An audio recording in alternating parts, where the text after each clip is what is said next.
Nathan here, helping you become a better jungler. Today's episode where I feature challenger junglers, we've got the player Engage, who is the highest ranked Zac main on the European West server. As we can see here, this is one of his accounts, currently ranked 39. 1200 AP with a 62% win rate on Zac, and as we can see, this is genuine levels of, one-trick Zac player. So he's been playing Zac for years. This video, we're going to be covering champion identity of Zac, early game plan, how to think about E usage, how to play skirmishes. As always with these videos, I'm going to have in the timestamps the topics if you want to skip to certain things you're looking for. But as always, I recommend watching these longer videos all the way through because there is so many gems of knowledge in here that Engage shares with us. So enjoy. Let's get straight into it.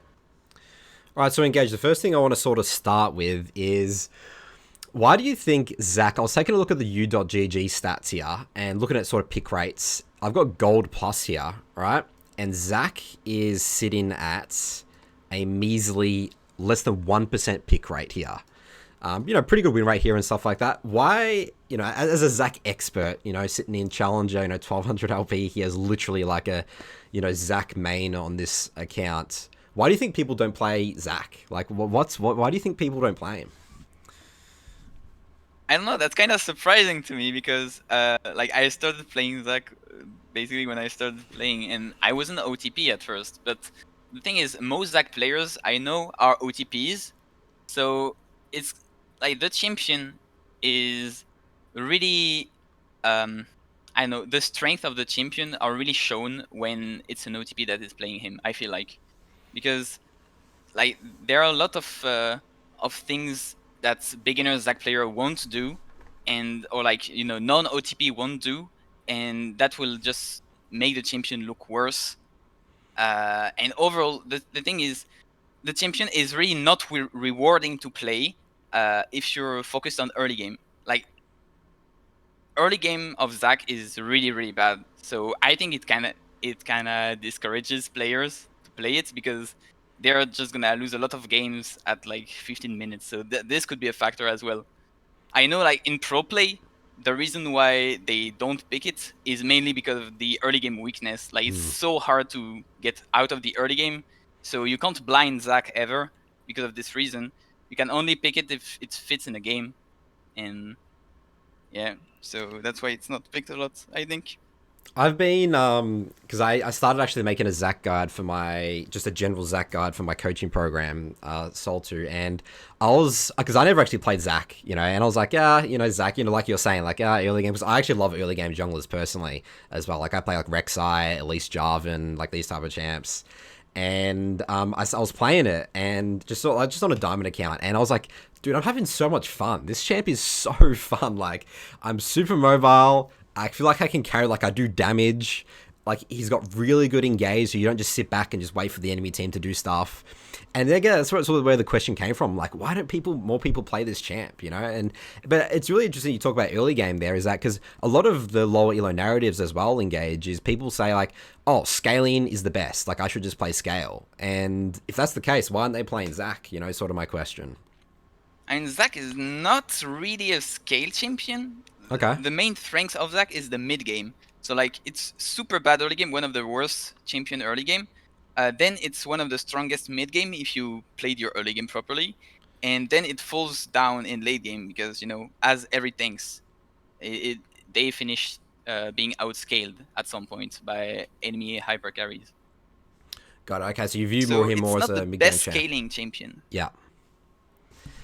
What do you so talking about builds now, so let's look at, I guess, some of your couple recent games here.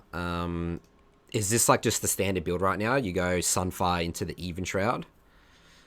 Yeah, I feel like this build is really good for multiple reasons. So in patch 13.10, Even Shroud got buffed by 200 gold. The cost got reduced by 200 gold, but the stats didn't change. So this is now the most gold efficient mythic. And the fact that it's cheap makes it so all your spikes are going to be faster. And this is so good on Zac because, as I said, it's a mid game champion. It falls down in the late game. So basically, you have a window in the game where you're supposed to carry the game. It's the mid game, and the earlier this window starts, the better. And you want to have basically 2 spikes during this window. So you want to have your first item spike, your second item spike. Ideally, you want to have 3 items before you start to fall off. Got it. So that's why it's so good to have cheap items like Even Shroud, Abyssal. So you would say that. So I mean, mid game sort of happens sort of around this mark. So are you saying you're like more of a 2 item spike champ, or you think more 3 items is where you start to fall off? Uh, it depends on games, but basically when enemy ADC gets their third item, you're starting to Okay, to got be it. in a bad place in the game. And usually when you get your first item, this is when you start to be really strong. This is where your carry window starts. So I see here that some games you go Dark Seal and some games you don't. What's the thought I go process? Darsil Oh, every do you go game. every game? Oh, whoops, I might have missed it here. Oh, sorry, I mean Maybe Magi's. one game randomly I didn't go for it, but I go every game. The thing is, depending on my first back, I'm gonna buy different stuff because I have different amount of gold. So when I have 1k gold, I go Bammies. When I have 1,350, I go Bammies plus Darsil. When I have like 750, I go Darsil plus Ruby. When I have 1,150, I go double Ruby plus Darsil. Like I have a different kind of first backs. And when I don't have Darsil for my first back, so when I only got Bammy, I will buy it later. Like this game, for example. So you really, prioritize Barmis. Okay, got it. That makes sense. And then, yeah, Yeah, if you have less gold, then you're just going to be buying in Dark Seal and little smaller components. basically. And these runes, every single game, never change these. Um, and maybe that's the OTP speaking. Like usually OTPs really like to stick with one build, one rune page. I think it's a bias that every OTP has.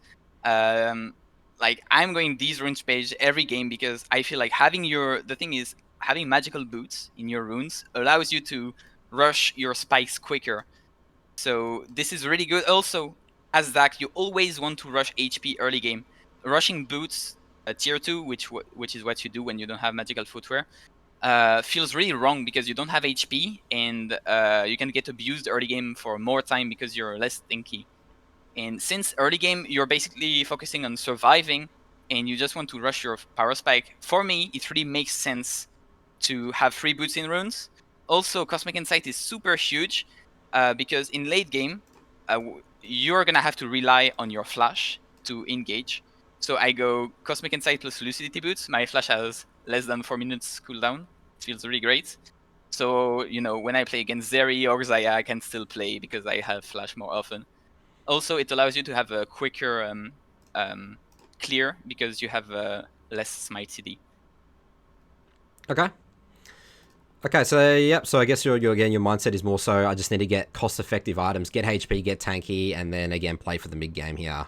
Yes, but like if you play against full CC comp, it's probably better to go Precision 3 with Triumph and Tenacity.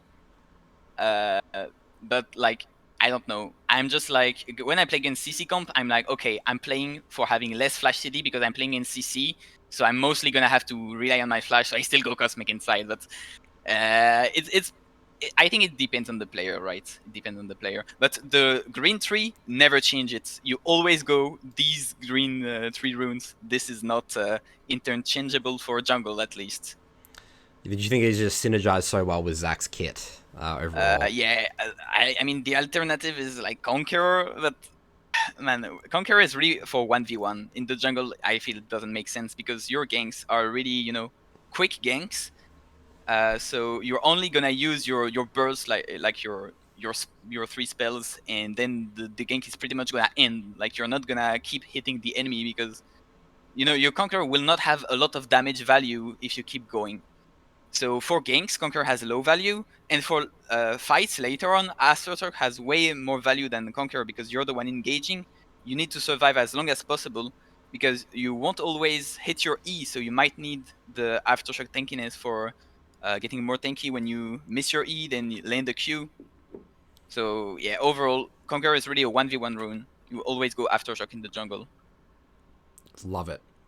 All right, now let's go over this VOD here. Walk us through it here, Engage.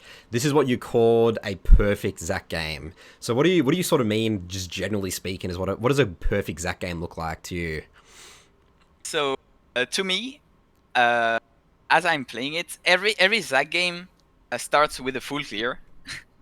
And most of the time, you back at 4 minutes to get your second full clear exactly on spawn because you're just a bad champion early game. So a perfect game would include opportunistic ganks that won't make you lose time during your clear.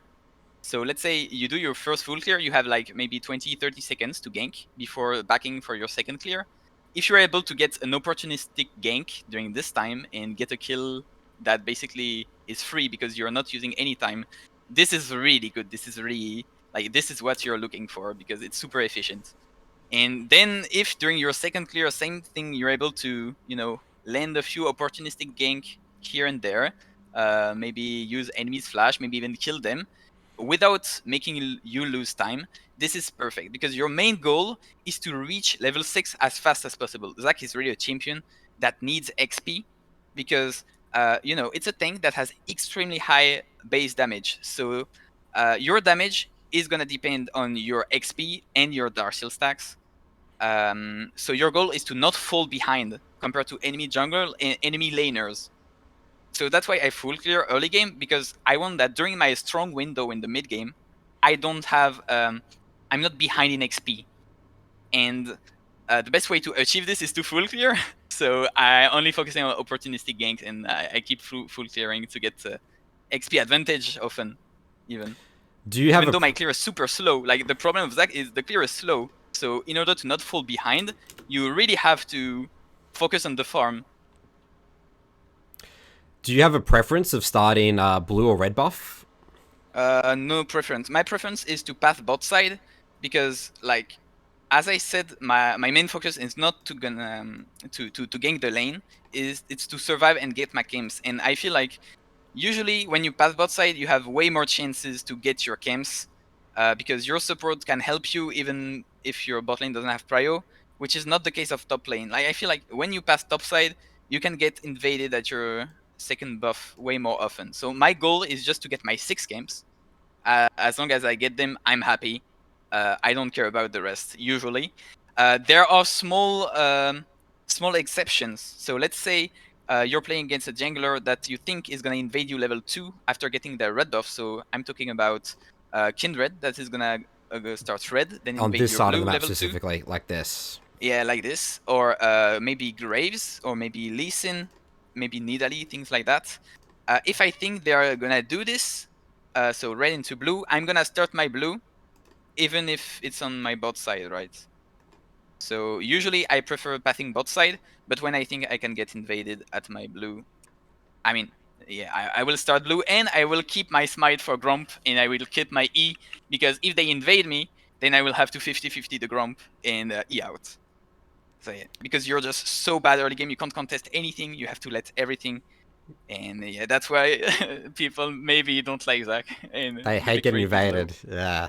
Well, I mean, I guess a lot of people play. Again, a lot of people play Eve. Eve's like way more popular than Zac, and Eve's the same. Everyone knows to invade an Eve probably more than Zac, right? So Yeah, Evelyn players also have their tricks to not get invaded. all right. So in terms of early game, do you always run straight out of here and just ward this to defend your red buff? Oh yeah, this is for level 1. I haven't talked about level 1. Zac's level 1 is really bad as well if you go W. So if enemy late invade you, you absolutely need to know it. So I will always warn my red because in 99% of the case, I feel like the level 1 invades are on your red buff. So I always warn my red even if I start blue. So if I was a blue side on the opposite side of the map, I would still warn my red just to check the level 1 invade. If I see a late invade and I started blue, so I'm talking if I'm blue side, so opposite side of the map, Yep. I would see them going on my red and I would try to invade them back on their red with E Okay. level 2. So you'll still After the run blue? straight out of here. You'll ward this, and then you would go Yeah, potentially to go exactly. invade their red. Yeah, if I see them late invading. And here, if they late invade me when I start red, instead of taking my W, I'm gonna take my Q and I'm gonna try to contest level 1 if I can. Like if I just can't because I see they have better level 1 or they are 3 and our mid is AFK or something, I just have to let my games and I will have a terrible game. But I can't do anything about it. But in most cases, even if you think it's gonna be hard to win level 1, it's better to flip the level 1 than letting them your whole top side. So when I see them going late invading me on the ward, I will take my Q level 1, and the goal is to try to surprise them on the face check of the red bush with my Q. I will land the CC. If they start to focus me, I still have passive level 1. So usually you win level 1 as long as your teammates are not AFK in this case, and this is why this word is super useful. Also, you will note that I'm using it on the side, so like it's really if enemies use red trinkets, they won't They see the can't ward, sweep. and if they stick the wall, they won't see the ward because the red trinket has a very slightly lower range than a ward. So if they stick the wall, sorry, they won't see the ward. Okay. So I guess your advice to Zac players would be don't level up abilities early game just because you're just going to need to know whether you're going to need to use Q or not to fight. Because if you have W, you're useless. Yeah, I mean this is the case on maybe every champion, right? Almost. All right. So you're tabbing a lot and you're looking at team comps. Like, so what are you thinking here when you tab, like in the early game? Do you think much about much, or you're just like, I don't care, I'm just going to full clear top to bot? I always look at the matchups, which lane is the most gankable. Even though I'm not gonna focus a lot on the lanes, but it's important to know, if you have a support, for example, like Nautilus, there will probably be some fights bot lane. Like Senna will be grabbed and they will probably trade, so they will be low HP. And as Zac, in a lot of cases, you don't want to 3v3 bot side. For example, if you're playing against Hecarim, you lose the 3v3. If you're playing against Udyr, you lose the 3v3. Here I'm playing against Hecarim, so I know I'm gonna lose the 3v3 if I try to gank bot, even if it's on a good counter gank. Unless it's really the best setup ever, I'm mostly gonna lose the 3v3. So my goal is to just ping my laners, and they have to acknowledge that I can't help them, that I focus on the farm, and that if a 3v3 happens, we are mostly gonna lose it. And my goal is to be the least flippy possible early game. I really just want a consistent game. I want to be 0-0-0 with maximum farm. This is my goal. If I can minimize death, even though maybe I'm missing on some opportunities, I will do it. All right, so next up in the game, we're talking about here jungle clear. We don't have to go into it really detailed here, Engage. We can just sort of just do general advice from maybe what you've seen with your Zac coaching. How do people mess up their jungle clear with Zac? Okay, I have like 3 or 4 major advices. First advice, spam your W key. This is the biggest mistakes every Zac players do. So here you can see how I spam my W key and it's never up, not even for 0.5 seconds. If you delay all your Ws, here I messed up. If you delay all your Ws by 0.5 seconds, you're gonna lose like 10 seconds in your clear because it adds up over time. So yeah, use your W exactly on CD. You can buffer it if you press it like 0.5 seconds before it's in CD. Also, as you could see here, I used my Q to aggro the Krugs. That's really useful because it will basically make you gain some distance and time. So yeah. Apart from this, also, if you're a beginner, it's really hard to kite the games and get the blobs at the same time. So focus on just auto-attacking the camp with your maximum attack rates. If your kiting is not good, it's gonna be really hard to kite at the same time. People are losing a lot of time by trying to kite, and they kite poorly, and this makes them lose time. Here, same thing. I draw the camp with a Q,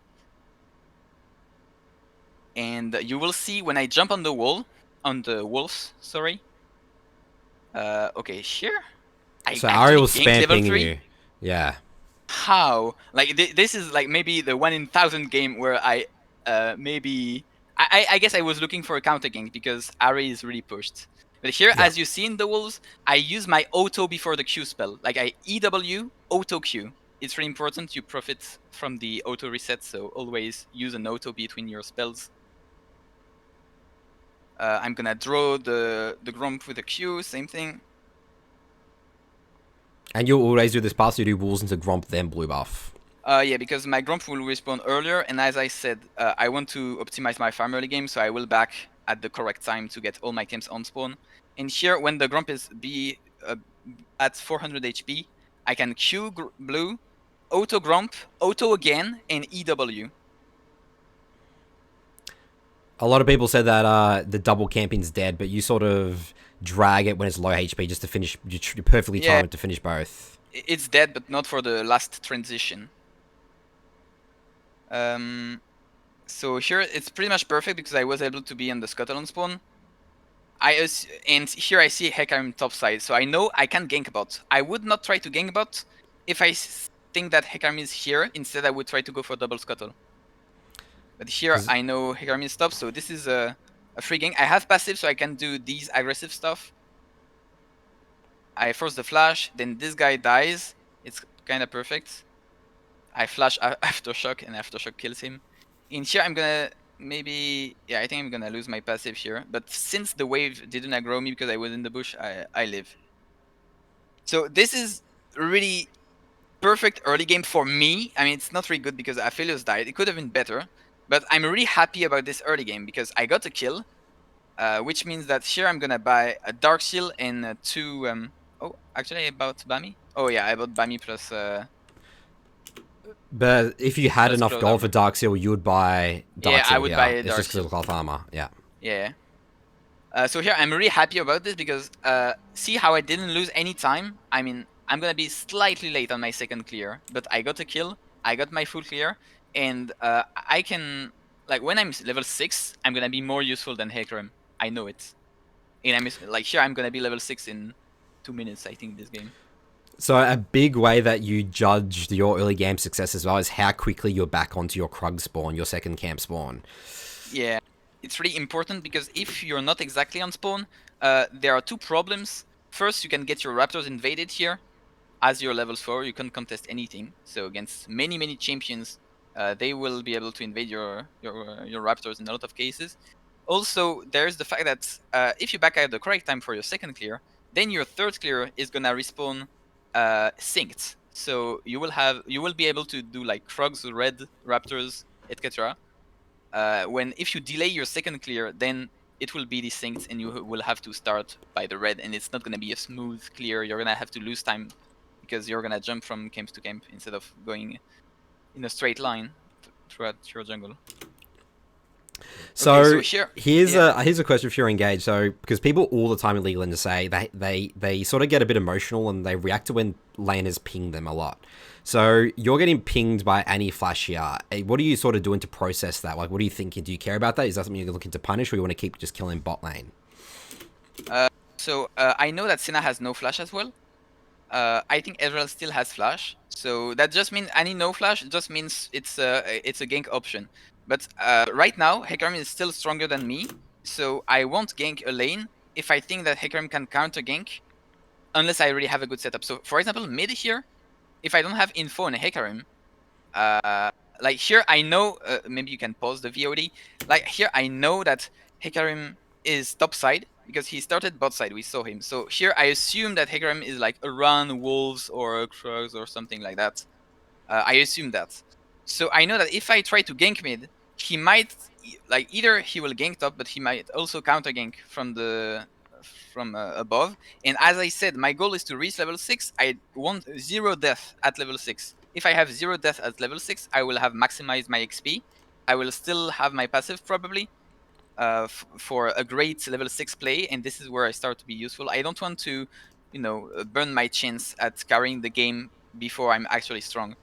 So I don't want to be counter-ganked by Hecarim here. I will probably focus on the Senna here, unless I see that mid lane they have like very low HP or something. Of course, you have to be adaptable. Like you have to adapt depending on the situation. So even though you're getting championing anti-flash, you're going to prioritize more so the Senna because it's a safer gank. Because again, your mindset is to avoid Hecarim, and yeah, I mean that's basically. And Senna has no flash as well. Yeah. If Senna had flash, it would probably be a bit different. I would probably focus on mid more. Interesting. The next question I'm going to have here is, do you worry too much about having your passive? Will you play differently without passive? Definitely. Like the dive I did earlier, I would never do this without passive. because I know I have high chances of dying if I do this dive. So I really have to play it differently. That's really true for the dives.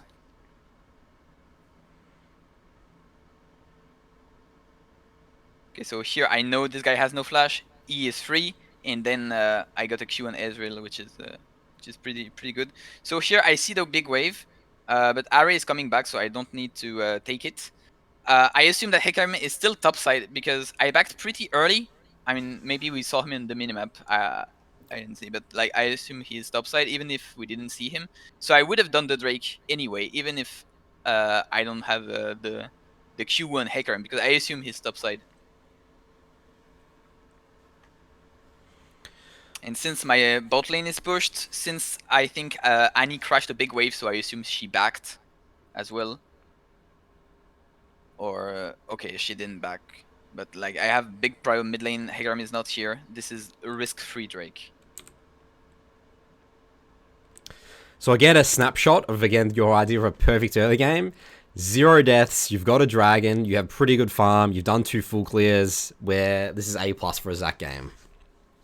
Yeah, this is really good. And I got opportunistic ganks. Didn't cost me much time, and they worked.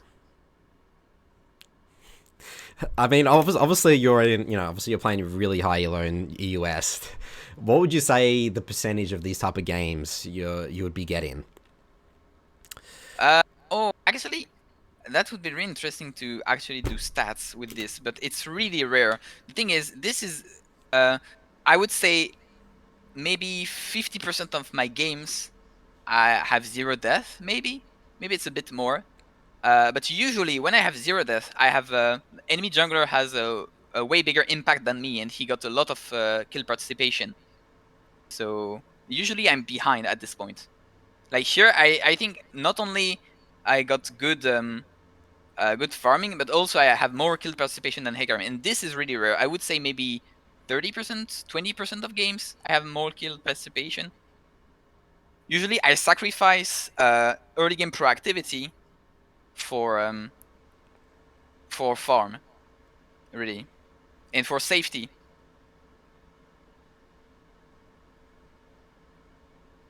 I see how here I get the camps.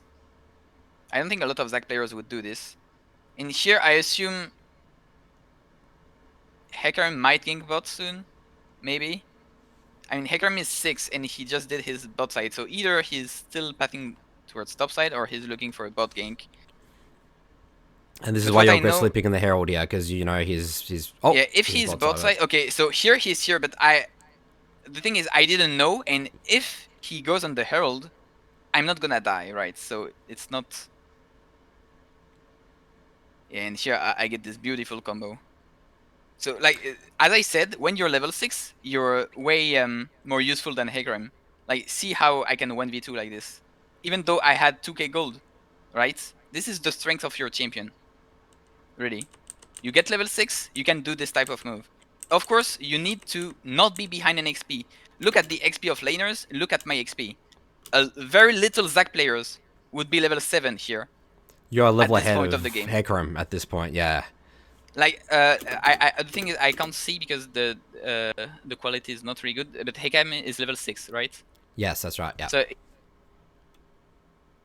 have out-leveled the Hecarim, but this is the strength of the champion in my opinion. So that's why I'm sacrificing early game proactivity. In this case, I got still more kill participation, but I don't get as much kill participation. But I still need. And really important, I'm not behind the solo laners as well. So that means I can just full combo like this, and I almost one-shot people. So, like, even if we have some, even if Hecarim had more kills here, I would still be more useful than him, just because I have extremely strong base damage. And that comes with your levels and your base stats. Each level that you're getting stronger and stronger and stronger. Yep. So that's really the reason why I focus on farming.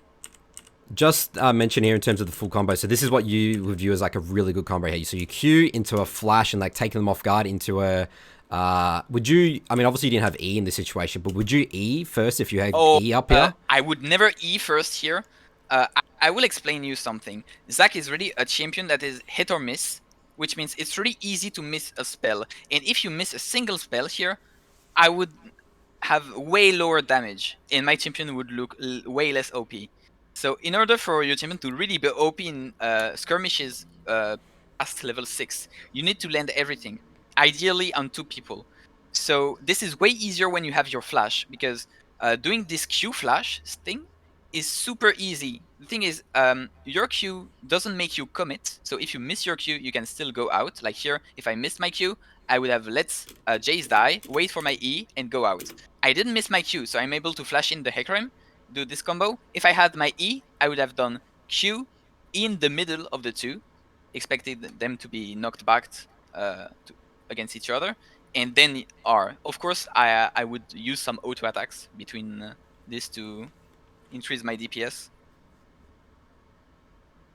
But yeah, you're the thing is, it's really easy to miss spells. So you really like in skirmishes like that when you're past level 6, you really like to use your flash whenever you connect a Q on someone, because if you try to hit your E, well, first you're only gonna hit your E on 2 targets, whereas if you Q then flash someone, the E is gonna connect on 2 targets. It's guaranteed.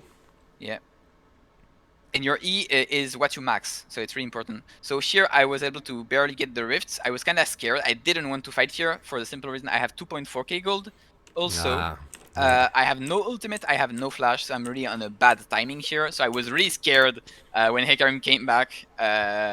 But we were able to like 50-50. I mean, he didn't try to 50-50, but I was able to get the rift. And here I just don't want to fight. That's why I mean, maybe Nautilus spammed the ping back, but here I really didn't want to fight. So I get the scuttle just because they left. But if they wanted to get the scuttle and the gangplank appeared as well, I would have just let the scuttle and got away.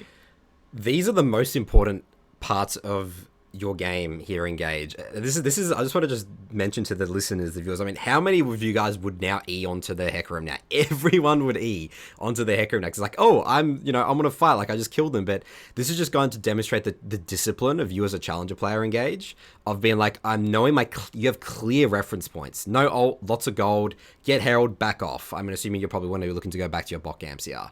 I think this is really important for people because, I mean, come on, guys, be honest. How many of you would E onto this? Everyone would E onto this guy right now, And you probably could just lose the game there because the enemy top laner would be coming, Well, the thing is, if I E on Hecarim and I die, I lose all my lead. Like, he's gonna kill me, the kill is gonna grant him insane amount of XP because I have a level advantage. And then he's gonna full clear because he has a full clear to do right now, I'm pretty sure. And during this time, I will be dead in base, whereas I could have farmed my whole bot side games. So if I die here instead of basing, I would lose like maybe one entire level, maybe even more, maybe 1.2 level or something. So I lose all my lead that I carefully, like, imagine in a game where I do this, I sacrifice my early game proactivity to get a small XP lead. My XP lead is maybe 0.5 level or something. And then I get a good fight and I throw it all. Like, it wouldn't make sense, right? Because I already sacrificed my early game proactivity. So if I lose my my lead, like, I know I'm not the one that's gonna carry the game. I'm gonna have to count on my teammates. I have a quick question here in terms of coming out of base. So will you be spamming E's out of base? Do you do that all throughout the game or when E has a lower cooldown to get to the map faster? How do you decide about the E's? Yeah, Obviously, you always spam cooldown. your E when you're out of base. Maybe one exception is when your E has a still long cooldown and you want to use it to jump on your walls, but that's really the only exception. Usually, during the whole game, you have to spam your E for displacement. Like here, of course, I'm waiting to be closer to the wolves to apply damage on it. But yeah, you have to use your E for displacement. I want everyone to pay attention to the chat here as well. Look at what's going on here. You're getting spam pinged by Ari. It looks like Ari's very upset because remember, your team, your mid and top lane is losing right now. And you're sort of trying to demonstrate, saying, look at my goal, like I'm strong.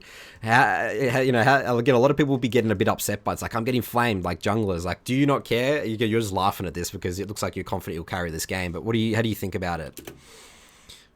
The thing is, here I can carry the game. But I'm, like, as I said, if I did one mistake, like here, if I die against Hecarim, I lose my lead, and the purpose of being not as proactive early game is basically lost. So all the benefits I would get from it is lost, and then they would be right to flame me. The thing is, since I'm being a bit selfish early game, I'm focusing on the farm. I'm not being proactive. The lanes are gonna mostly suffer, and like Hecarim is probably gonna have more kill participation than me on average. Like this game is different because it was really good, but on average, the enemy jungler is gonna have more kill participation. So if I throw my lead, like there was no reason to do this early game. Like I basically was super selfish and passive for no reason. So right now the thing is, it has a really value to have done that, because here I am really strong. I can 1v9 the game. Whereas if I die, I lose my lead. Well, not only I can't 1v9 the game, but also I was not useful to my team early game, right? So it's really a trade back, and you have to be super careful early game. If your first, the thing is, it's okay to have your first death if it's on a fight where your team wins and you die in the process, but you don't want to, die for no reason because you get picked by somebody when your camps are up. This is the worst ever death. So you're really like hard on yourself. You're like, I can't make mistakes. I can't die because my early game is going to be trading off for the team, and you're very disciplined on that. It sounds like. Yeah, like right here, I can start to die. It's okay because I got my first item. Like if I die, it means we killed somebody. So like here, I would not be mad if I start dying a bit.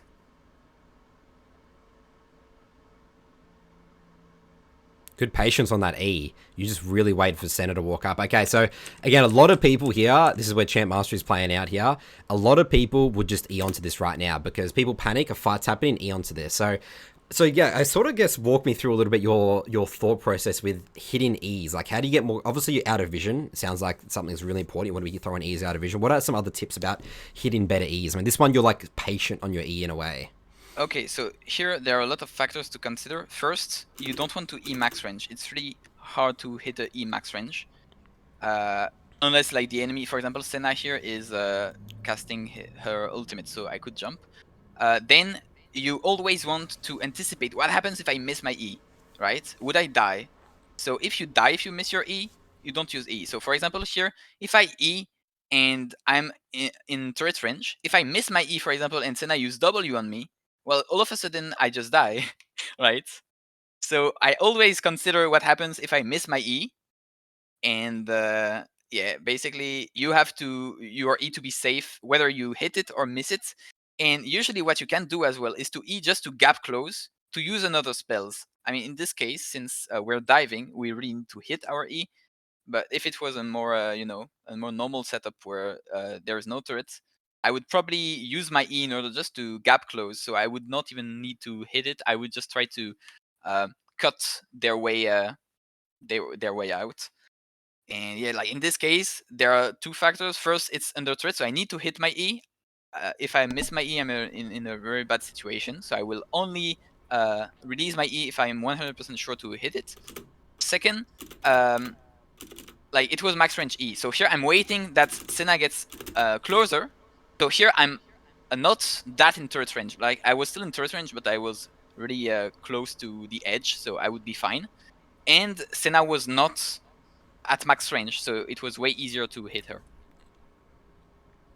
Okay, and the other thing as well is that you're very comfortable to not release your E. If you don't feel like there's an option, you'll just not release your E. Yeah. I think that's really important as well to be disciplined on that. Yeah. Yeah, like maybe more than half of the E's you use in the game are meant to not be released. Like you just have to. That's a good rule. Most of your E's. That's a really good rule because I'll be the opposite. People think I press E, I have to go in on every E. No. If you do this, you're gonna end up in big trouble because always have to consider what happens if you miss. And a lot of people as well would just be really, I see this a lot in my Zac coachings as well, is that they'll throw E and they'll be like, well, Nathan, I'm just doing an E to get in range to do Q.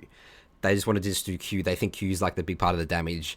You really be like, okay, we actually have to focus on hitting E and then for the damage and the CC and then Q, or you're fine to be just thinking about just get in range to do Qs with E. Well, it depends on the case. Like here, I know, like I'm kind of the only one doing damage. I expected Hecarim to be around, or at least I didn't expect it, but I considered it as an option. Like before releasing my E, I will always consider what happens if Hecarim comes.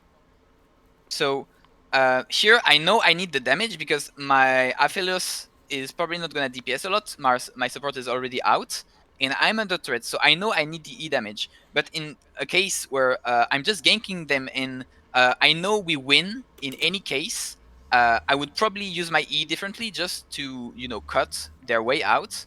So maybe I would E more behind them and purposefully miss just to position myself so the Q is easier to to use. Basically, it depends. Do you want the damage or do you want the CC? If your goal is just to connect one CC on them and you know you kill them with one CC, you should use your E just to position yourself better.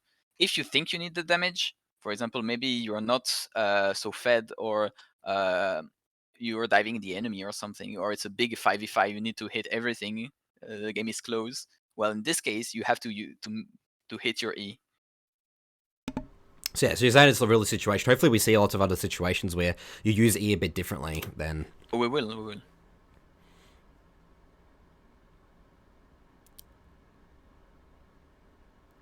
Alright, so then we get to break bot tower, you reset, spend gold again. Alright, now this is an interesting decision. Your top camps are up and dragon's up. Sorry, go on. Yeah, see how I don't really care about invading Hecarim. Like here, we killed bot lane, both of them would take the turret.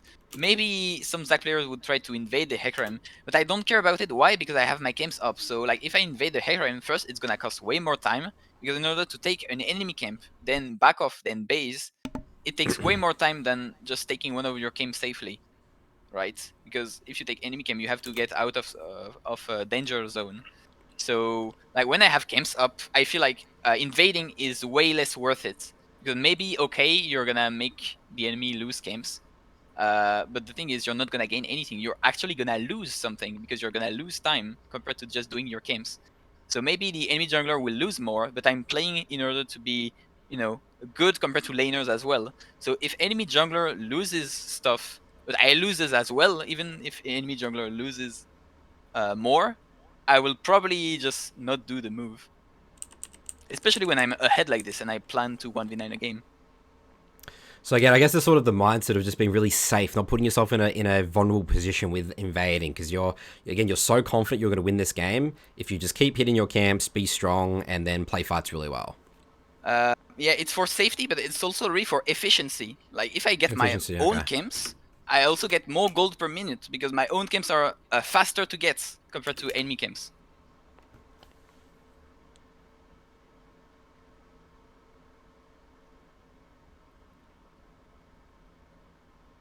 So here I have no ultimate, so actually it's not really the best timing for me.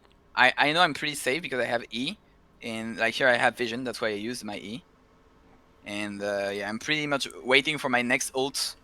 It's really good to farm when your ult is in CTE, and then be active again when you have your ultimates. So I take the free objective. They can't contest because we are so ahead. My champion is just too good at this point. I'm level 9. Just a note as well, people will be like, oh, Engage said to him build Even Shroud, and you're going the Rady Virtue. This is because this is an older, the older patch.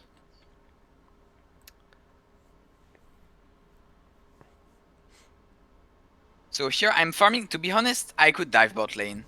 Like this is, I think it's maybe not the perfect game. Here I maybe should have dive bot lane because I have passive, I have ultimate, I have flash. I don't care. Like I really don't fear anything here. I would never die, especially because we see 2 top sides. So here I could have just dove the Ezreal bot lane, and it would have probably been a better play.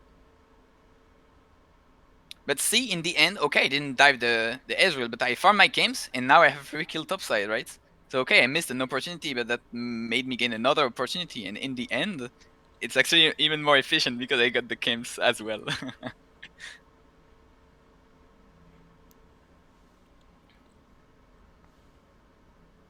So back to some camps. Are you really focused on getting level 11? Is that something you think about, or again, oh you yeah, really care, definitely. you're so strong? Level 11, okay. Especially when I'm fed like that, it increases your base damage so much. Basically, as I said, my damage depends on my XP, so I'm really looking for XP lead and never lose it. That's what I'll have the title of this video. Zac Engage loves Zac levels Yeah, experience. yeah. Like when a wave is crashing mid lane and I'm doing my raptors, I always go on the the edge of the Soak it wall to up, get the yeah. XP, and it's so good because I get the XP of the raptor and the wave at the same time. So efficient, I love it. Alright, so all your camps are down, so this is where you're thinking about being more aggressive. Yeah, I mean here I really have here I could either invade or get a kill mid. I can get super aggressive because I'm super tanky. I have flash, I have ultimates, I have passive. So the thing is, like here we have numerical disadvantage. My bot lane is base, so that's why I don't E here. I know I can't 1v3s, right? Or I could, but I need to hit every spell. If I miss one spell, I lose the 1v3 and I lose my lead. So I'm kind of waiting for my bot lane. Now they are here, but the Ahri is dead and the Jace is about to die. But here I know I can turn as long as I hit my spells. I need to hit my spells. Same thing. Q, flash, ER to maximize damage output on both Okay. champions. So yeah, this is your ideal combo. If I Because a start lot of with people E, would start with E, yeah. if I start with E, not only they can like flash it and then I'm commit, and most of like E damage is super to Q damage because I max my E. So if I start with E, they can flash it, they can dodge it. This is really bad. Here I have Q that doesn't make me commit. If I connect it, then I can flash E and they get all the damage. So this is just much more consistent, much safer, and much more damage. But it costs you your flash, right? So it has a trade-off. When my flash is up, I'm mostly looking for these.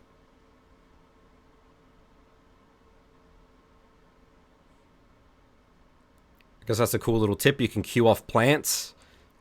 Yeah, plants, Ilaoi tentacles, barrels, wards.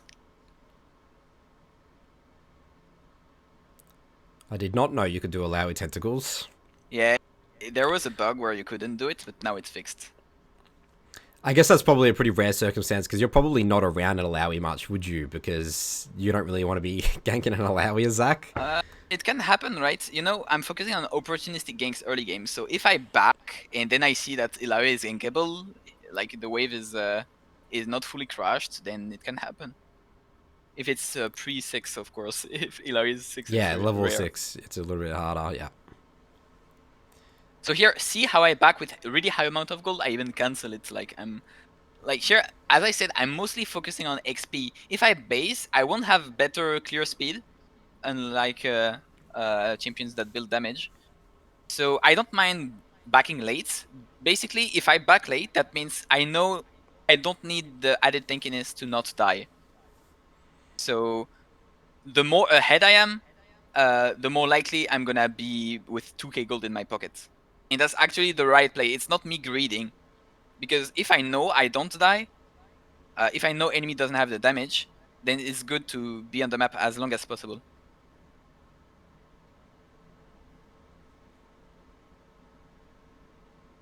So here, since my Aphelios die, I don't want to look for this. Here, I'm probably looking for either... Yeah, maybe I can actually fight this since I'm 9 Darkseid, but I need to hit my spells.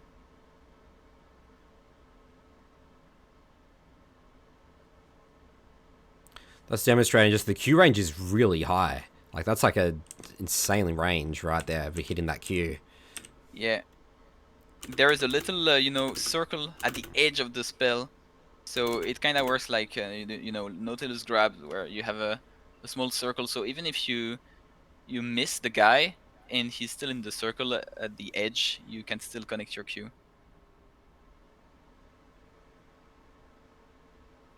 So here I know Ezreal is dead, Senna is dead. I can do crazy stuff. Like if I have vision on the GP, I could dive him between T3 if I want to. I have passive.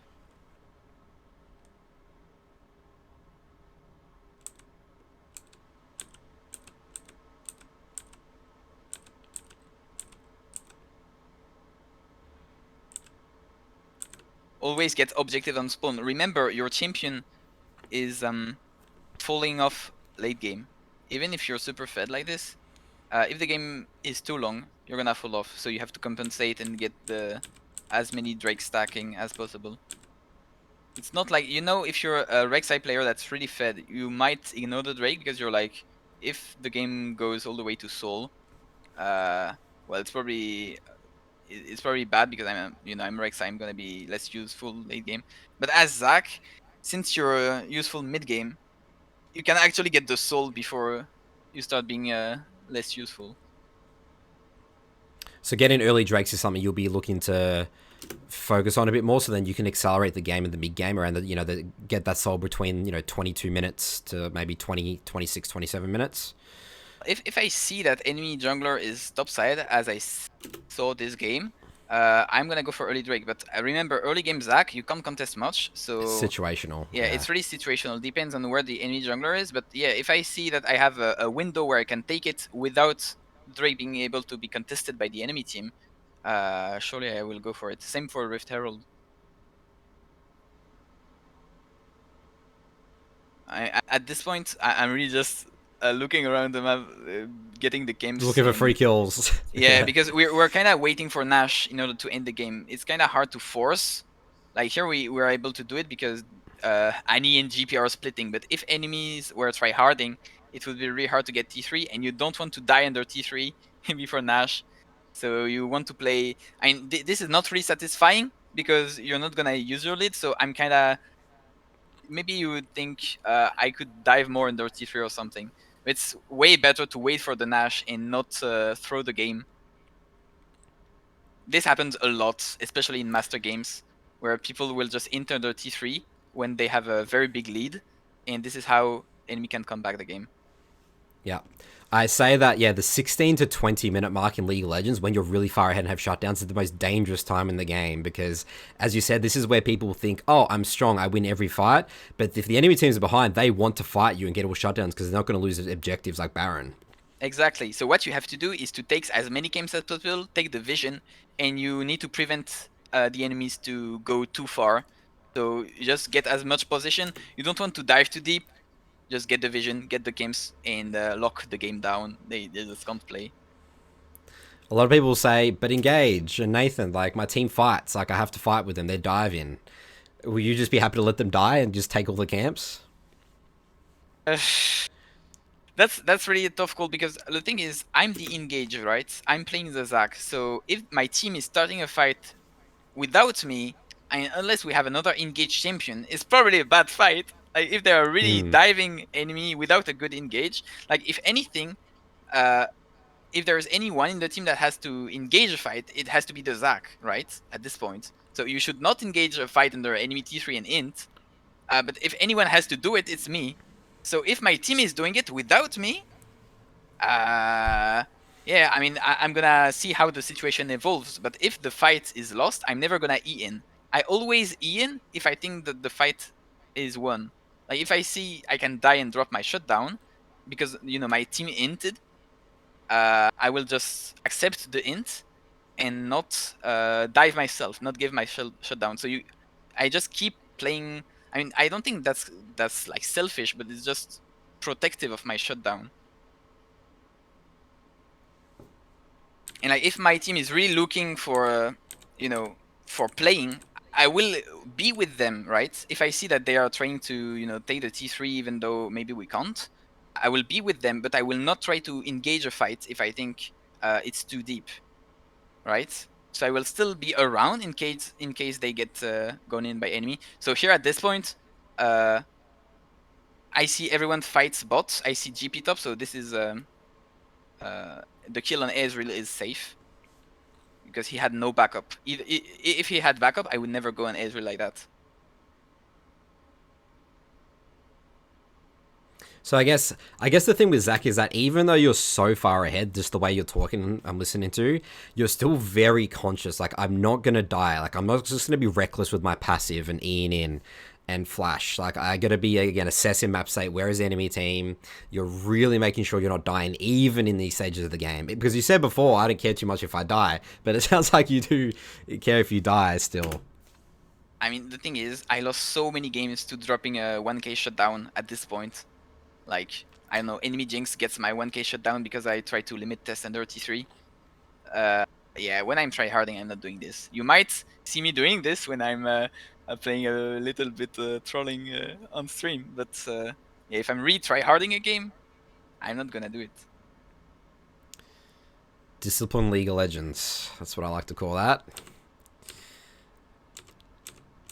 So here, that's the soul, and now like the game should be over before Elder. Yeah. D3 Hecarim bot can't is even free. walk into his jungle at this point. Like, at this point, I can like 1v3, 1v4 maybe.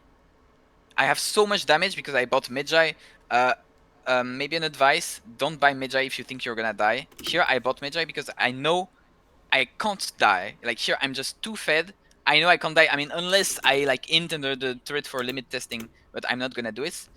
And also, another case where you could buy Magi is if you think that your death is gonna cause the loss of the game. So maybe you're 1v9 and the game is super close. You know that if you die, the game is over. In this case, you buy Magi as well because like might as well go for the risky stuff if you think dying is gonna equate to game is lost. This is another example of how your mindset is to start with Q. So Yeah. you're using the inhibitor, and then you're doing the E here. Yeah, and why do I then do he this? flashes. Because like if I miss, I won't take half of my health bar, right? Like if I start with E and I miss, I will just lose half of my HP. Whereas if I start with Q, if I miss, there is no problem. So I guess we're already seeing a trend in your gameplay. It's like this is the way you're looking to fight ideally. Again, as you said, it's situational, but that's just again demonstrated. Think about how I guess you're always visualizing: will I die if I enter with my E, or will I lose too much HP if I enter with my E? Yeah, there are some exceptions. Let's say if you hesitate and you don't press E because you're like, oh man, if I miss, I'm gonna die. The thing is, sometimes the game is gonna be lost anyway, and you have to flip it. Like if the game is really close, there are cases where you just have to land your E. If you cancel your E, you lose the game, and if you miss your E, you lose the game. So you have to go for it. But here in this game, we're really ahead. We have 1 billion ways of winning the game. So I'm never gonna, you know, do an E that would put me in a bad position. But if we look at the other game, you know, the game that is way closer, there are probably instances where I release my E. I know that I would die if I release it, but I know that if I hesitate and I don't do it, we're gonna lose the game anyway. So I do it, and I hope I land. Oh yeah, so let's look at that game now. So this is a game where we don't have the perfect early start. It's all the time. Like maybe previous game, the last 10 minutes were a bit casual, but like this game, every single second is really intense. So I sort of just want to skip over the other game a little bit, but I just want to just mention like why this goes. You can sort of talk about a little about why, you know, this might go not as the way you plan in terms of the early game. So obviously you still said here, I'm starting top every game. You're pathing towards bot. Cool. We see Viego show up mid here. So it looks like he's 3 camp ganked. Here I'm super scared that he invades me because I have no prior bot lane, no prior mid lane. And he will do. I think I'm gonna try to 50-50. I know I have E, so it's safe. I 50-50 and I E out, and I'm safe. But this is very close. See how that was close? Like, the thing is, if I drop my red, I'm gonna lose a lot of stuff. So here I'm kinda high rolling, playing for the 50-50 and thinking I'm not gonna die. If I die here, I want to forfeit. But yeah, like here you have two choices. Either you go for the safe option, which is just let your red, and you're gonna have a poor game anyway. I try to 50-50, and I know I have my E, so I think I'm pretty safe. And like here, it's gonna be really sad. All right, so this is a disaster. Very bad I've start. lost my passive. Bot lane This happens died. a lot. This happens a lot in games because, you know, as if you have a bot lane that loses the matchup like that, so it's, you know, Draven Nautilus against Xayah, so they probably lose the first levels. So Draven is a really good early game. They will have a wave under the turret like that. And the thing is, my champion is really bad. Like, it's really easy to to like. It's really hard for me to protect my lanes. That's also why I go selfish, because my champion is so bad early game. You know, before level 4, I don't have range on my E. Like I'm really useless. So even protecting my bot lane is something that is hard to do. So that's also why I'm playing selfish, because I know that if enemy jungler ganks, well, if I'm here, I might just give another kill away, like what happened. All right, so what I want to do with this VOD, we'll sort of skip through a little bit. So let's do a snapshot here. I want you to talk us through how you think about winning this game. You know, when a disaster early game, you know, look at the scoreline, it's 3-9. Like, everyone's dying, everyone's inting. The enemy junglers, you know, people would say you're getting gapped by the enemy jungler here. How you close out this game here from this point. Well, again, not really close out, but sort of come back, I guess, because there's no such thing as closing out at this point. Yeah, so here, same thing. I have to not die because I have 2 Darcy stacks, but I also have to go for the gang. So here, even if Viego could be here, maybe. I think we saw Viego top, though. Maybe we saw Viego top before this. But here, I would probably do ganks that are riskier than usual, even if maybe the enemy jungler is here. Like, same thing here. If I miss my E, I would die. But I have to go for the risky stuff. I have to, you know, you have to play differently. If you think that the game is, you're really behind, you have to go for risky moves like this, right? Like here, Draven could be good at the game and cancel me, but like upset is really bad, so he, you know, he eat too late, so he still got bumped. But like here, so you're basically saying you're happy to lose the game here. Like if you miss this and then he triple kills you, lose the game, but you say you have to do something like this because you're so far behind. Yeah. I have to do this. It's 4-11, man. Like, sure, if I don't do this, I know the game is over. Like, I have to go for risky stuff. I know that if I wait more, I will have to do only riskier stuff over the time because they are gonna snowball. So my better chance at coming back is right now.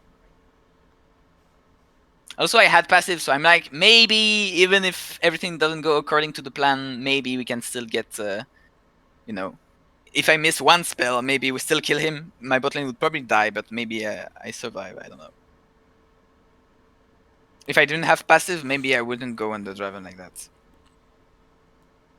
So here, Viego is topside, so I can get the Drake. And yeah, it's really good when you're behind like this to get an early Drake like that, because it prevents enemy from stacking the soul. Sure, Nautilus ints. I don't know how he died, but he was 1v2. So that's really good. Here, I know I can count on my bot lane, so I really want to focus on my bot lane. I will not play top lane a lot this game. It's a Gragas. My bot lane is my only hope.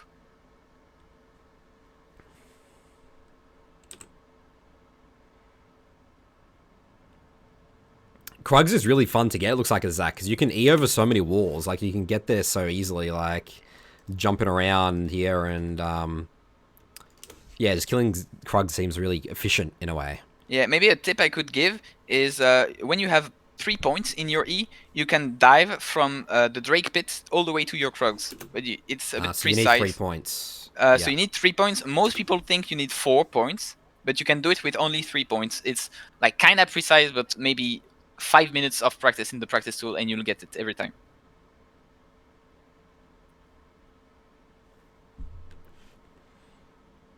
Oh, so you're sitting on a lot of gold here. Yeah, but like they are getting dove, and I know I can't dive if I'm under threat. So here I'm not gonna look for risky stuff. I will not E in. I'm just here in counter dive, right? Like here, if I backed, my bot lane would be dead. That's why I didn't buy, even though I have a lot of gold. But I know my presence will be enough to save them, even though I have 3k gold. So I'm never looking to go in here, only to protect. So now you're pinging your gold, and you're like, okay, I'm just going to base and let you guys do whatever you want to do. Just give the tower, I guess, is probably your mindset. Yeah, I protected one wave, the big crash. Now they are on their own.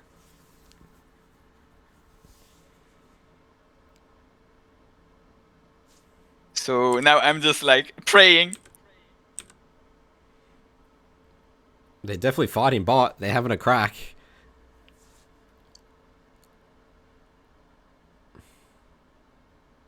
You know, I'm pretty happy to see this because Draven died before anyone got killed, so he lost stacks. Like this is a really happy ending. for what happened, but really happy ending. Like here, Wow. this really is super impactful in the game. They won the 3v3 bot. That was a 3v4, I think, actually. Viego was here, Yep. right? So they Yeah, it won the was. Yep. 3v4. It's super impactful, and if this didn't happen, we'll probably have lost the game, as you will see, because the game is going to be super close. But you have to count on your mates as well to win a game like this. So here, the only reason I'm going for this is because it's, opportunist gank. I'm top. I see he's gankable. I go for this. I would never gank a Gragas unless I have a free setup like this, right? Like here, the gank only loses 10 seconds if it doesn't work. So this is a good example. Again, a lot of the questions that I've thrown at you keep saying, Nathan, it's situational. You know, it's opportunistic. I have to see what's going on the map, and that's just going to demonstrate like League of Legends is not black and white. You can't just be like, Engage told me to always path bot and gank bot and kill bot and stuff. It's like you said before I'm not killing Gragas, but now you're killing Gragas. Yeah. Just because I was at my grump and looked good. Now I don't have R, so yeah, I probably can't dive here. Unless maybe on the crash. Rakana's ult. This is a bit risky, but yeah, the fact that Rakan is here and Viego is a bit late. To be honest, that was really risky. I think it was not necessary. Here it's really gonna go down to mechanical stuff. Oh, well played, dude.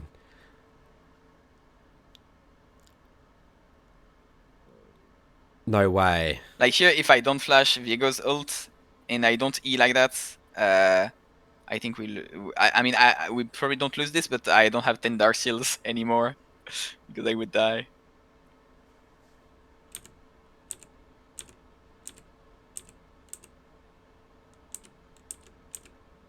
Now we were able to come back the game, so I can do what I want. I can be active in the mid game. If at this point in the game you're behind as Zac, you're gonna have a very terrible game because you want to be strong in the mid game and engage on people because this is the point in the game where you're strong. But if your whole team is behind, well, you just can't do it, and the game is gonna suck for you. But right here, we're able to come back enough, so I will still be useful mid-game. Very useful.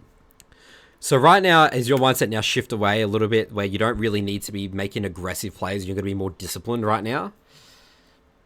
So I mean, here, not aggressive plays, here, risky for plays, example, risky plays. compared to early game where we're 4-11, like here, I'm gonna be way more disciplined. I'm not gonna, E on a Draven, praying for him to E too late when it's upset. So I'm gonna go for a way less risky move, all the way until we're behind again, because I think that's gonna happen.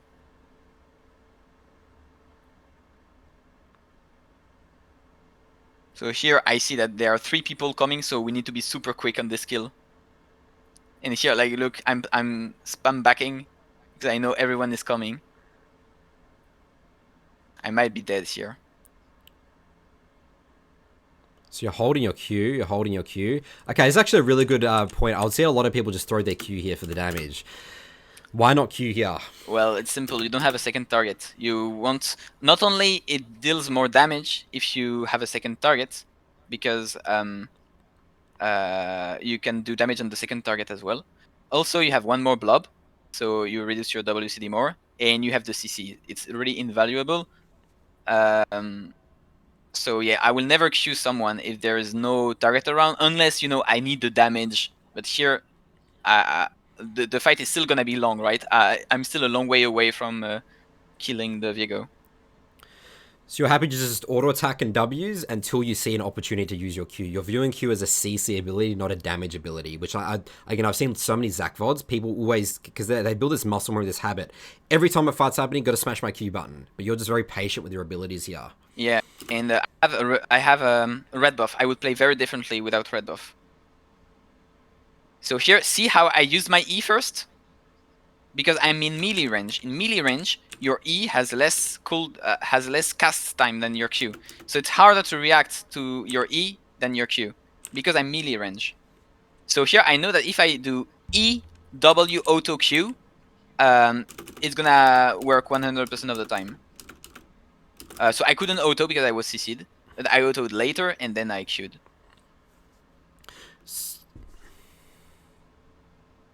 And here I'm just looking for a way out.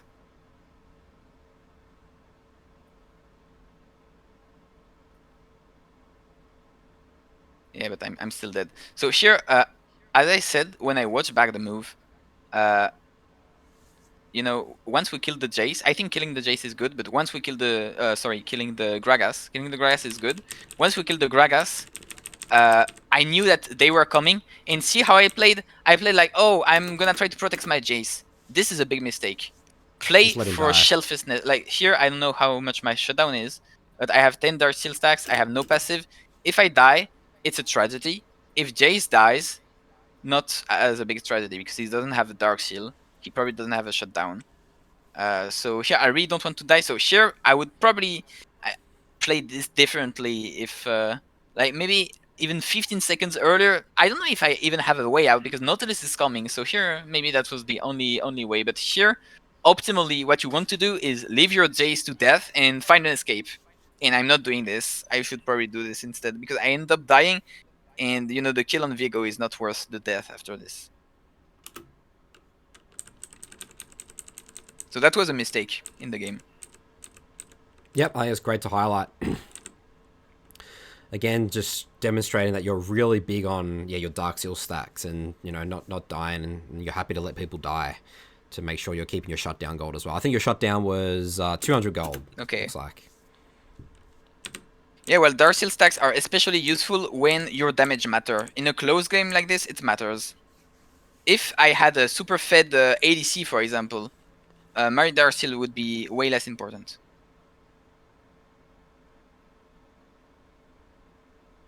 So here, where do I go in exactly? I don't know if I had the vision on the others. I think Gragas was bot side. It's really important all the time to, you know approximately where the enemies are. Here, I think I just went in because I saw 3 enemy grouped and I didn't really think it through. But in this case, if Gragas is around, if Draven is around, I kinda lose the game. But as I said, it's a close game, so you kinda have to play a bit aggressively at some points. Yeah.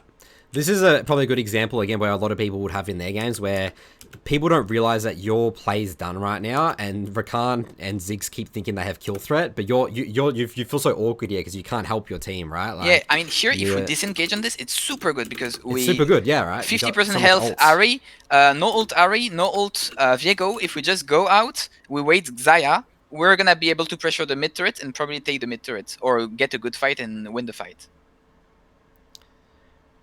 But you're just, again, identifying you're useless in that situation. I'm just going to back out and let my team die. Oh, this move is going to be really mechanical again. That's a bit crazy. Holy moly. So here, the reason why I do this move is because it's the best way to escape. I was not looking for mechanical outplay. I was looking for a way out. Only way out was to kill enemies first. I have to press R to CC to not die, and then I see I have the damage, so I just E and flash out.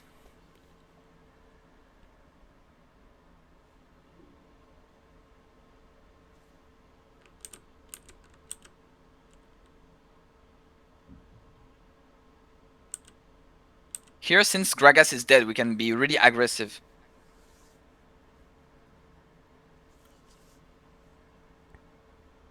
We have no wave, unfortunately.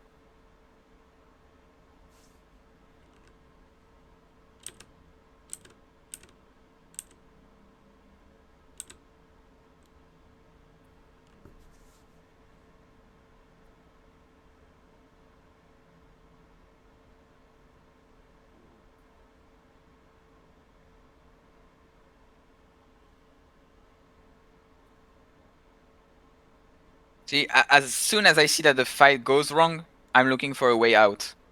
You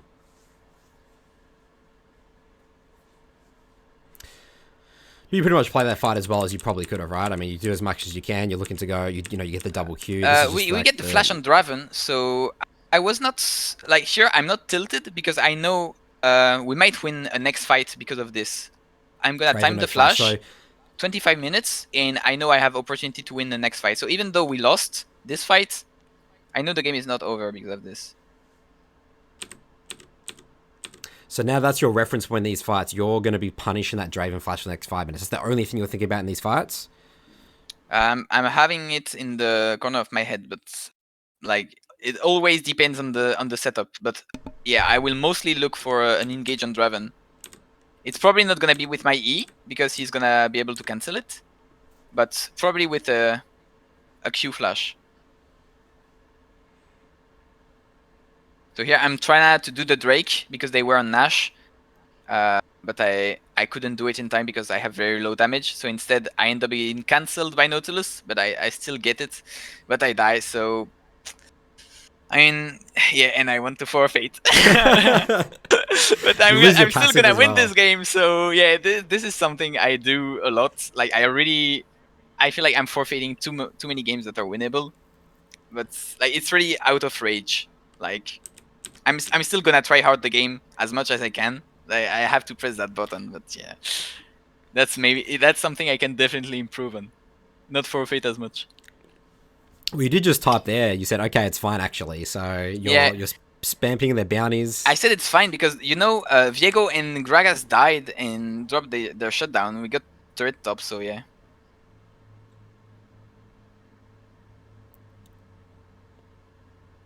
Also, Oh, yeah, like here I know he has no E, so that was 3 targets. Like here, as I see that the enemy is inting, I really know that there is potential in this game because this is where you come back. Here we are probably even gonna get mid tower, really important.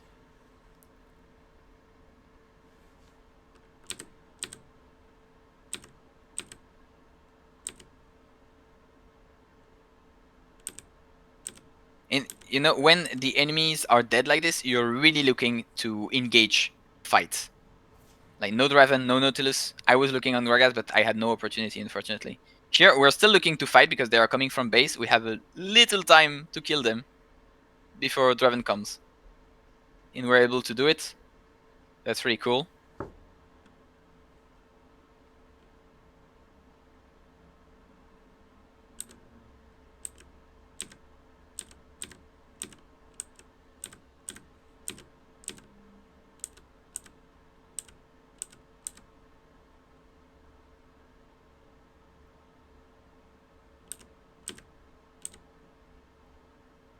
And like here, 2 of my teammates die. So this is very rough. We need to drop bot inhib. I go on this guy because I know they are bots, so I know I have a small window to just try something. I know I can't die here because they were bots. And here I don't know how we defended actually. I really don't. I have no idea as well. You've got coming up in 8 seconds, This I game guess. is gonna be a win, by the way.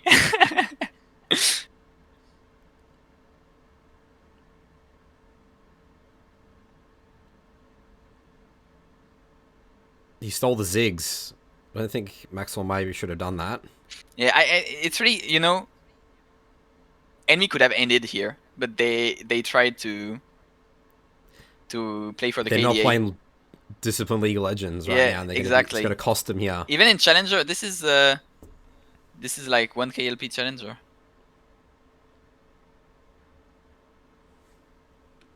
The Draven that just limit tasted in the fountain is upset. Like they are still doing this, even if they are pro players.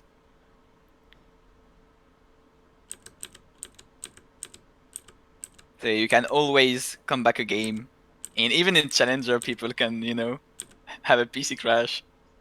So in theory, you should not forfeit games.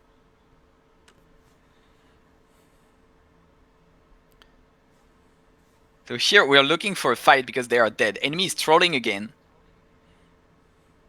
Although they have double TP, and now this is gonna be rough. I already know it.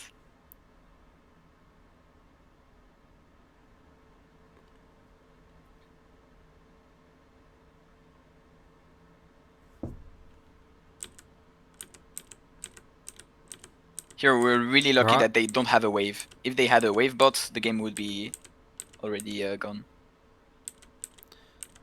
So they get a dragon and then another baron.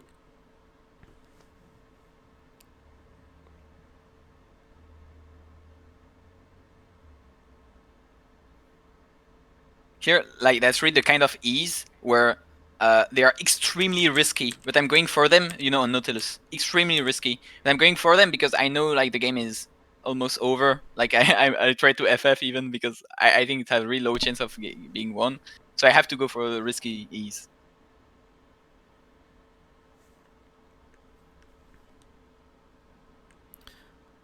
Okay, you're instantly Eing trying to get back to base just so you can get HP, come back It's again. quicker with your E, yeah? Yeah, okay, Than so this is a backing. great example of just Eing out of base. Yeah.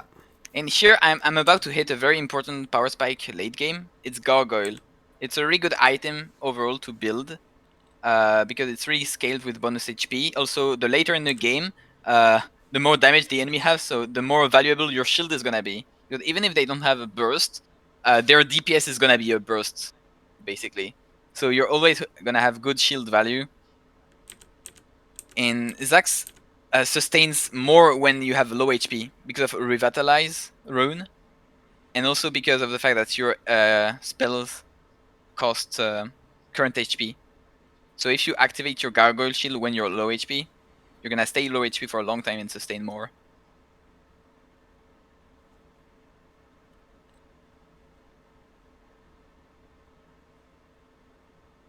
Same thing, extremely risky. We're just trying stuff at this point because we're about to lose. We have to try for any kind of opportunity I see, I go.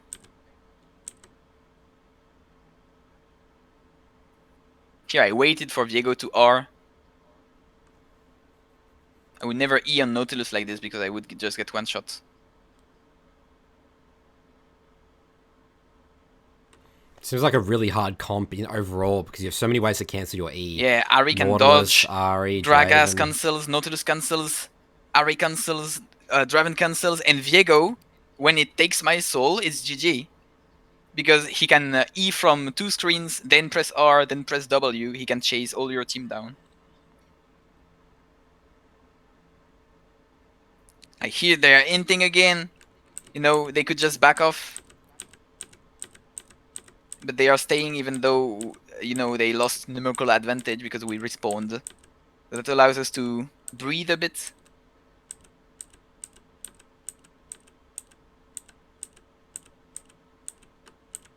I'm farming games because I know we can't contest the Drake.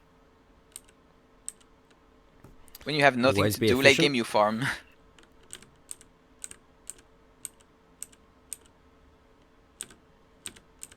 And here I'm gonna buy Magi. Why? Because I know that if I die, the game is over.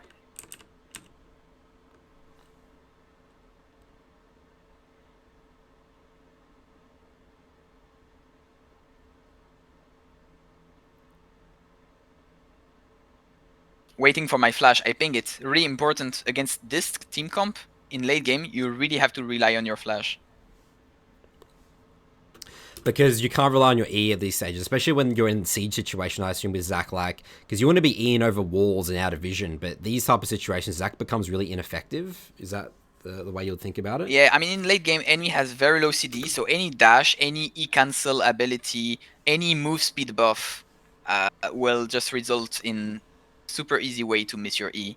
So overall, against 99% of the team comps, like it's gonna be way harder to hit your E in late game. Also, if you miss, it's gonna be way more impactful because you're getting one shot. And if in the mid game you miss your E, oftentimes you just survive. In late game you get one shot, so you have to land all your E's, and this is hard. So you have to get your flash to have different ways of engaging if you miss your E. And this is like the lucky team fight in late game where enemies desynchronized after Baron. So we are able to pick up Viego at the start of the fight.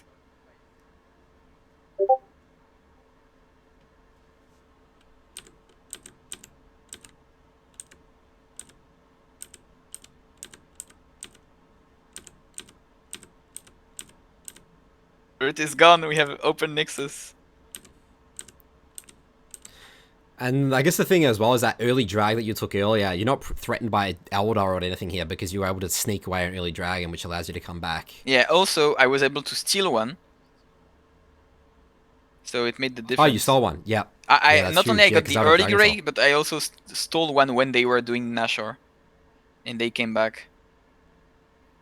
So your mindset in these fights is just to kill the immobile AD carry? Is that really your only role in these fights? When I don't have flash, I can't do anything. I'm not looking to fight. I'm just waiting for the enemy to misstep, basically.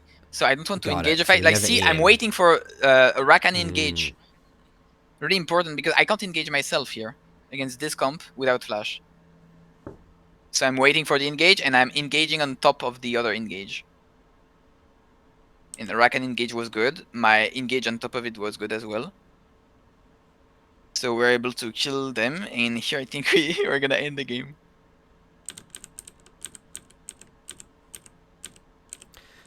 Yeah, so I guess this is a really good example as well of like, yeah, so some games are going to be really hard, and I do like that you're demonstrating your mindset about the flash. You're just sort of just waiting for the enemy team to make mistakes, and I feel like Zac is really good at punishing enemy mistakes because he has so much CC and he has high base damage, so it's very easy for people to throw games, I guess, against Zac.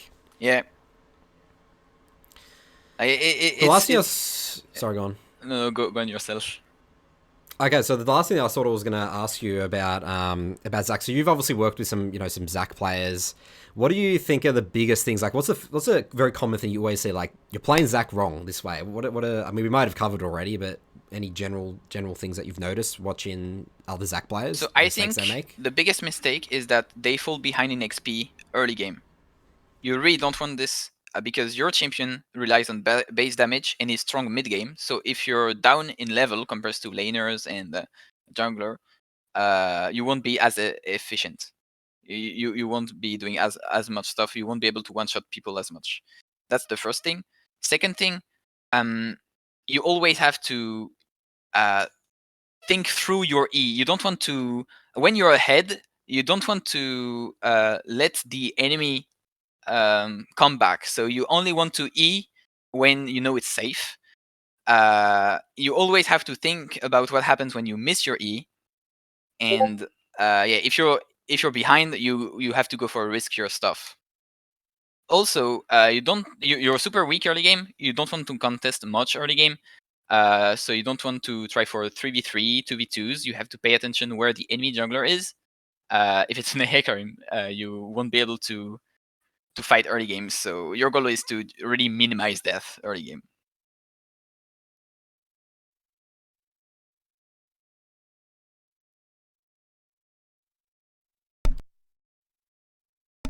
And you're really focused on jungle tracking. That's like jungle tracking where you really got to think about where the enemy jungle is because again, that's going to prevent the deaths. Yeah, exactly. Especially if it's a jungler that beats you early game, like Hecarim. Pretty much every jungle, Nidalee, Rek'Sai, Udyr. If it's an Evelyn, you can go for the 3v3. Yeah, you'll win that. All right. Well, yeah, that was really helpful. I'm sure a lot of people enjoy that. It's great to get the knowledge again of a very experienced Zac player. You stream on Twitch. How else can people find you? I have a YouTube channel as well. Like, these games are from my YouTube channel. And yeah, I mean, if you want to join my Discord for more in-depth questions, you can as well. And you do coaching yourself in as well. You Yeah, offer if you coaching want services. coaching, I can do it. Usually people are pretty satisfied. Great. I'll have all those links in the description anyway for people that want those. Thanks again, Engage, for coming on. We'll see you guys in our next video. Thank you very much. So I started OTP Zac in season 9. I had 6.2 death average. In Oh, every interesting. season, Yeah. progressively, 5.2, 4.9. Like, progressively, I learned how to play safer with my champion. Like, most of these deaths from season 9 are coming from me trying to level 3 gank. And like, level 3 gank, you don't have a lot of range on your E. You're susceptible to counter ganks. It's really easy to die on these.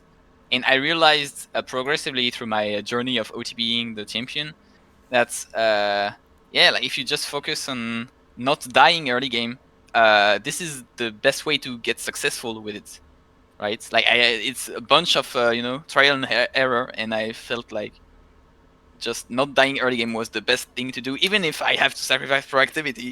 I used to be a very proactive player early game, perma ganking level 3, level 4. I was always down in CS when I played against Algorin. He always had 3 levels lead on me. So I started to farm more, die less, and my team started to flame me because I was not proactive as much as they wanted. But I guess you But learned then to carry and be more disciplined and not throw the game when you started to be yeah, less proactive in the early game. I mean, I went from low master to double to 2 challengers accounts. So yeah, In four, it so I guess that's works. in 4 years, right? So that's 4 years of trial and error. Yeah, a lot of trial and error. I think I learned most of the thing from just playing. Playing a Uh, lot of the games. I learned very few from watching, Zac Challenger video. I used to do some, like when I was master, I used to watch some Korean Zac players. I think really most of the thing, it doesn't really come down to the champion improvement. Really, it's more overall, like. I think it could also work on champions like Kane. Kane, same thing. You want to farm early game. You don't want to die as much. So it's really like I learned the hard way that my champion is bad early game, and I just need to accept it and not be proactive as much. And I progressed a lot in macro as well, of course. So yeah, that's interesting because a lot of people say, watch VODs to improve and stuff, but you thought that to take your Zac to the next level, you thought watching Korean challenger Zacs wasn't that helpful. Yeah, because I think you need to play a lot of games to get some. I mean, maybe you can learn by like reviewing stuff, but you really need to review in depth. And just a simple replay, it's gonna be really hard to learn from it.